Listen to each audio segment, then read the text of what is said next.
देखो दोस्तों, फूफा परेशान है खांसी से। नहीं, सारुण जी, यहाँ कुछ तो गड़बड़ है।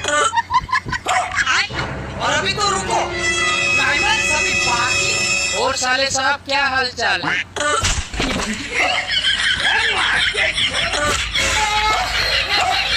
अरे यार जीजा, सॉरी गलती हो गया। अरे यार साले साहब, कैसे तुम्हारा लौंडा खास रहा है? चलो, जब से आए हमारे ऊपर बार बार कूद रहा है। छोड़िए, चलिए तुमको पानी पिलाते हैं। आप बैठिए, हम पानी लेकर आते हैं।